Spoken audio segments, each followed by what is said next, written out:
Hello friends, आज हम UP PCS PCS के प्रीवियस ईयर यूपीएससी के प्रीवियस ईयर पे चर्चा करते हैं। नंबर एक क्वेश्चन है, मृदा अपरदन रोका जा सकता है अति चराई के द्वारा, अ, वनस्पति के उन्मूलन द्वारा, वनोरोपण द्वारा, पक्षी पक्षी संख्या में वृद्धि करके। तो इसका आंसर क्या हो जाएगा? वनोरोपण के द्वारा। इसके बारे में जान लेते हैं।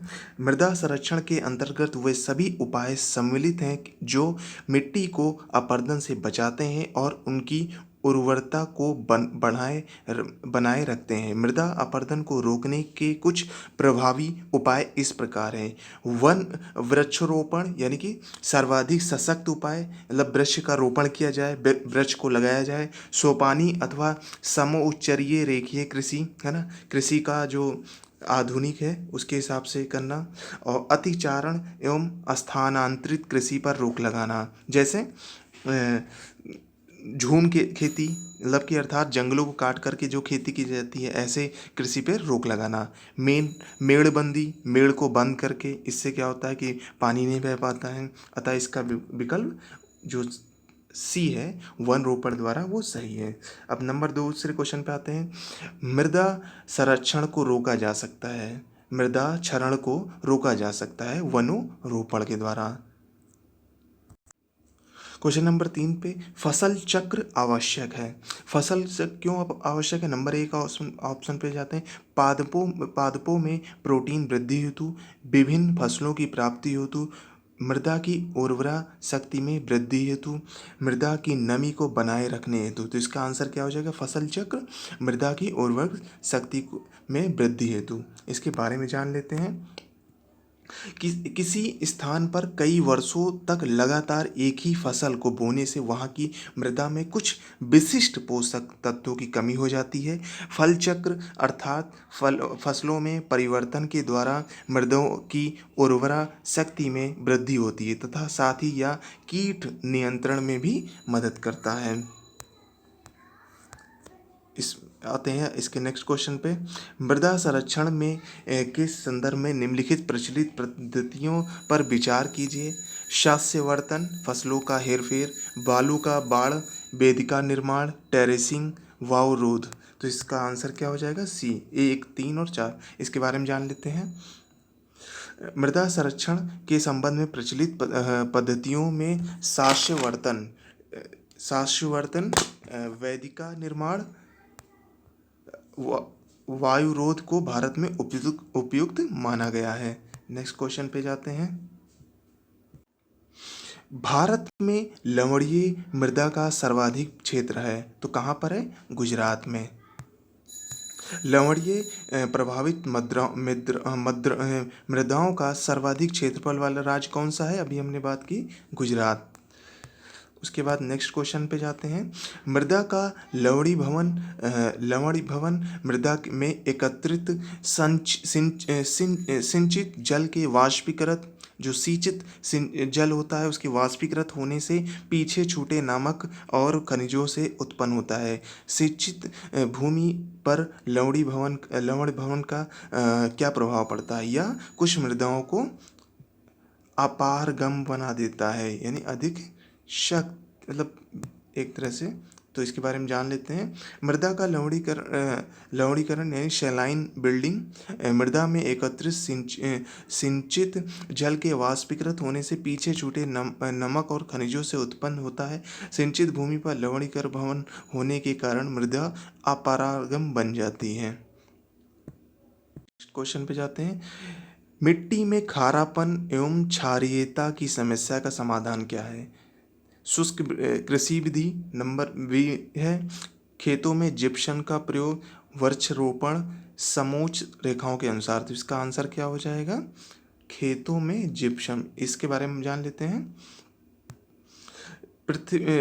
मिट्टी की क्षारीयता को बदलने और उससे खारेपन को हटाने के लिए जिप्सम में क्या होता है? कैल्शियम सल्फेट का प्रयोग किया जाता है। साथ ही चूने की लिंचिंग के लिए कम से कम 1 फीट जल की भी आवश्यकता होती है। नेक्स्ट क्वेश्चन पे आते हैं। किसका उपयोग मिट्टी की लवणता एवं क्षारीयता की समस्या का दीर्घकालिक हल है? तो क्या है? आपका जिप्सम। क्वेश्चन इस पे आते हैं। भारत में सर्वाधिक क्षारीय क्षेत्र पाया जाता है, कहाँ पाया जाता है? आपका क्षेत्र उत्तर प्रदेश राज्य में।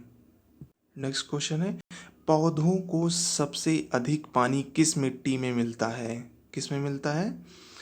आपको चिकनी मिट्टी में मिलता है। चिकनी मिट्टी में जल धारण की क्षमता सबसे अधिक होती है, इसलिए पौधों को सबसे अधिक पानी इसी मिट्टी में मिलता है। चिकनी मिट्टी में 50% से कम गाद यानी कि जो निक्षेप होता है उसका 50% तक मृतिका व बालू की कुछ मात्रा पाई जाती है। इसमें वायु का आवागम कम होता है, जिससे जल क्रांति होती है, यानी कि जल जो है ऊपर ही रह जाता है। क्वेश्चन नेक्स्ट पे आते हैं। निम्नलिखित में से किसका कण का व्यास 0.002 मिलीमीटर है से कम होता है? किसका होता है? मृत्तिका का। क्ले यानी कि जो गाद, एक तरह से गाद नहीं, मृत्तिका अलग, क्ले चिकनी मिट्टी एक तरह से।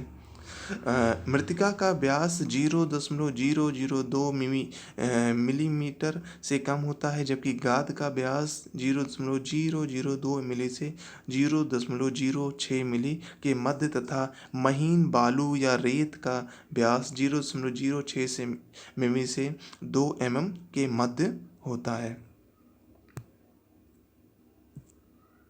नेक्स्ट क्वेश्चन पे आते हैं। भारत के कुछ भागों में यात्रा करते हुए आप देखेंगे कहीं कहीं लाल मिट्टी पाई जाती है। मिट्टी के इस रंग का प्रमुख कारण क्या है? तो इसका क्या कारण है? फेरिक ऑक्साइड की विद्यमानता। इसके बारे में पढ़ लेते हैं।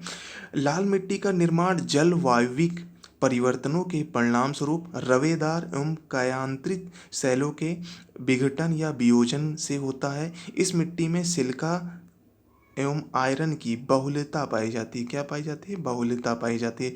इस मिट्टी का रंग लाल फेरिक ऑक्साइड की उपस्थिति के कारण होता है, लेकिन यह जलयोजित रूप से पीली दिखाई देती है। कौन से रंग में दिखाई देती है? पीली। भारतीय मृदाओं में जिस सूक्ष्म अगला प्रश्न है, भारतीय मृदा में जिस सूक्ष्म तत्व की सर्वाधिक कमी है, तो वह क्या है? जस्ता। आपका भारतीय मृदा में सूक्ष्म में जो है सर्वाधिक प्रश्नगत जो है जस्ता की कमी है, लोहा यहाँ पाया जाता है। आगे क्वेश्चन पे आते हैं। हिमालय की मिट्टियों में ह्यूमस प्रचुर मात्रा में पाया जाता है। हिमालय में सर्वाधिक क्षेत्र वनों आच्छादित है, तो इसका एक गलत है, यहाँ ह्यूमस नहीं पाया जाता है और वन आच्छादित है, ये सही है। इसके बारे में पढ़ लेते हैं। हिमालय की मिट्टियों में ह्यूमस का अभाव रहता है, जबकि हिमालय में सर्वाधिक वन क्षेत्र पाया जाता है। नेक्स्ट दूसरा क्वेश्चन है, राजस्थान की मिट्टी में किसकी मात्रा अधिक होती है? किसकी? कैल्शियम की। इसके बारे में जान लेते हैं। व्याख्या। पश्चिम राजस्थान के अंतर्गत जैसलमेर, बीकानेर, बाड़मेर, जालौर, जोधपुर, गंगानगर, सिरोही, झुंझुनू, पाली और सीकर क्षेत्र जिले आते हैं। इन जिलों की मिट्टी चूना कैल्शियम के लवण आधारित क्षारीय एवं लवणीय प्रकार की होती है, अतः इस क्षेत्र में कैल्शियम की अधिकता पाई जाती है। आगे नेक्स्ट क्वेश्चन पे, निम्नलिखित में से कौन सी फसल मृदा को नाइट्रोजन से भरपूर कर देती है? कौन सी है? मटर। दलहनी फसलें वायुमंडलीय नाइट्रोजन स्थिरीकरण के द्वारा मृदा को नाइट्रोजन से भरपूर कर देती है। मिट्टी में नाइट्रोजन का स्थिरीकरण करने वाली प्रमुख फसलें हैं अल्फा, ड्राई बीन्स, गारवेंजो, मटर, बीन्स, सोयाबीन, उड़द आदि। इसका विकल्प क्या हो जाएगा? डी हो जाएगा। अब नेक्स्ट क्वेश्चन पे जाते हैं।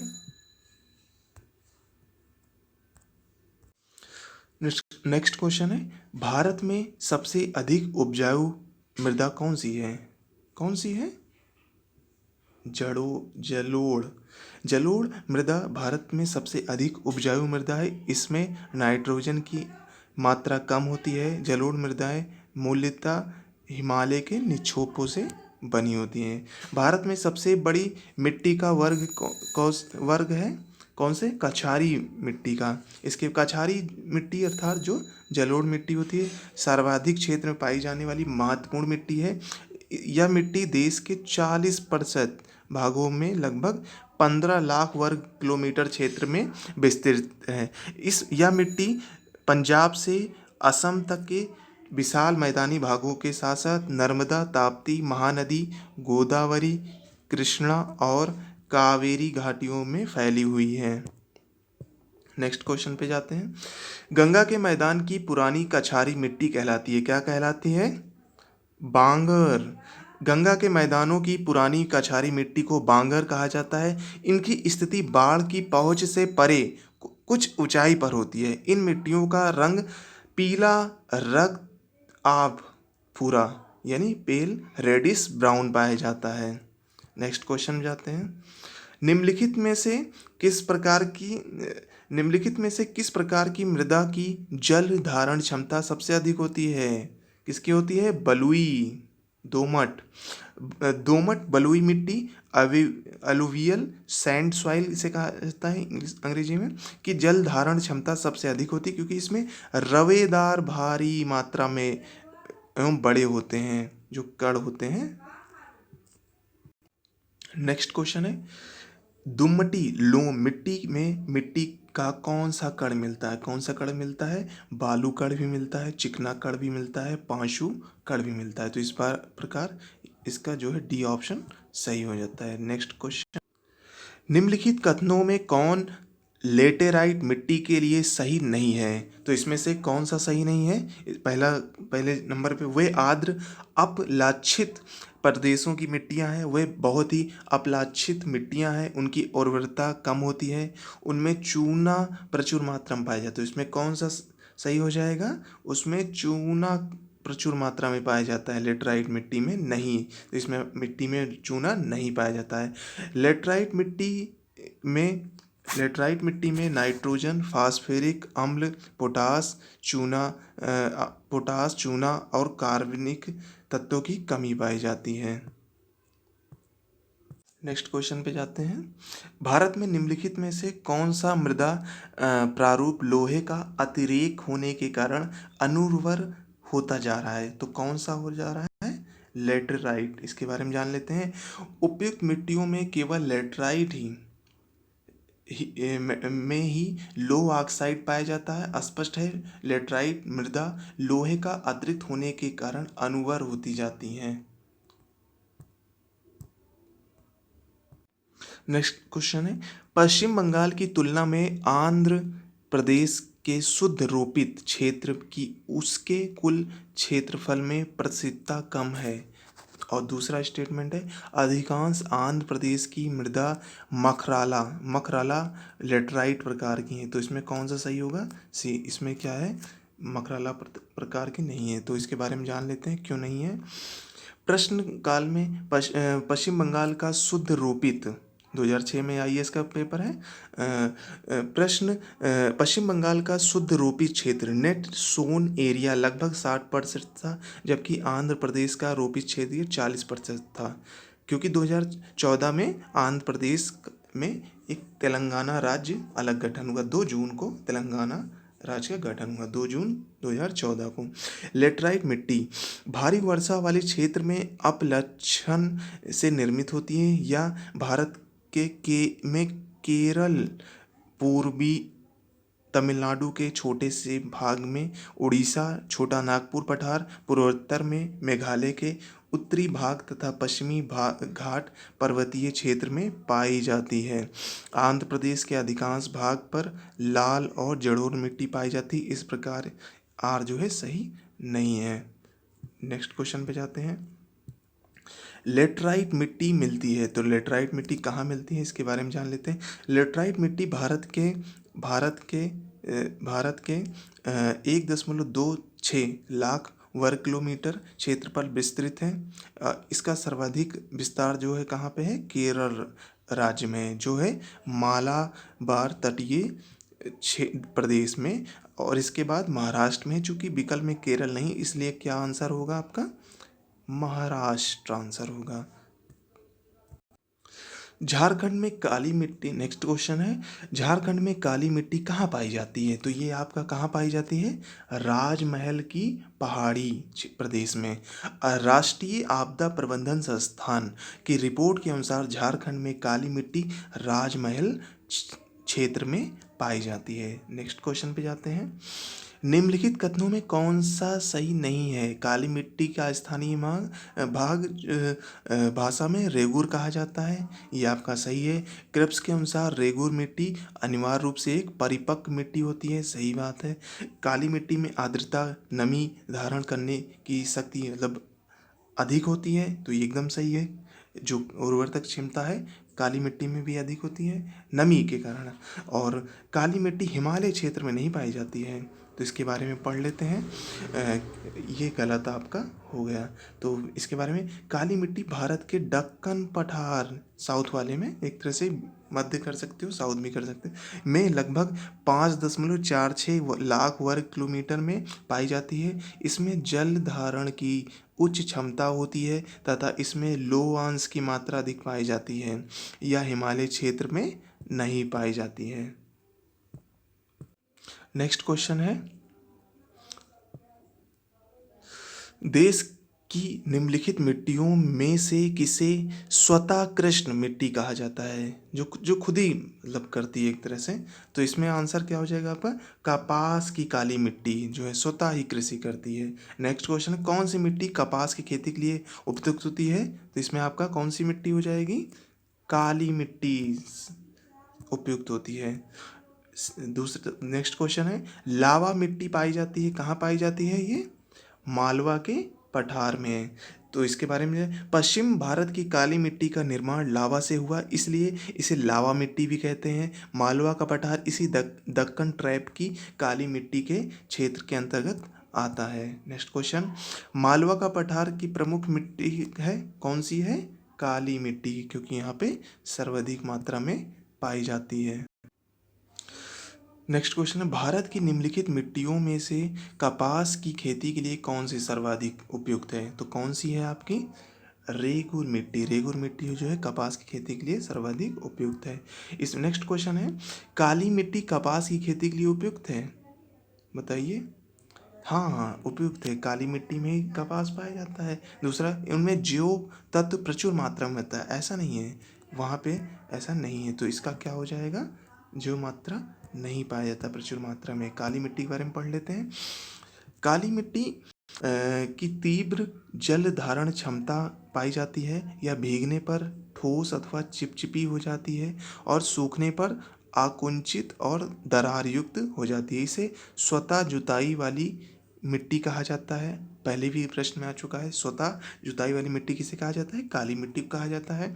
यह मिट्टी कपास की खेती के लिए सर्वाधिक उपयुक्त है। इस मिट्टी का रंग गहरा काला से हल्का काला और चेस्टनट की तरह होता है। सामान्यतः इसमें लोहा, चूना, कैल्शियम, पोटास, एल्युमिनियम और मैग्नीशियम कार्बोनेट की प्रचुरता पाई जाती है, परंतु नाइट्रोजन, फास्फोरस और जैव पदार्थ ह्यूमस की कमी पाई जाती है। नेक्स्ट क्वेश्चन पे जाते हैं। भारत की निम्न मिट्टियों में से कौन बेसाल्ट लावा के अपक्षय के कारण निर्मित हुई है? कौन सी मिट्टी? रेगुर मिट्टी। ये आपका यूपीसीएस प्री में री एग्ज़ाम में आ चुका है, लोअर पीसीएस में भी आ चुका है। इसके बारे में पढ़ते हैं। भारत में रेगुर मिट्टी का निर्माण बेसाल्ट लावा के अपक्षय के कारण हुआ।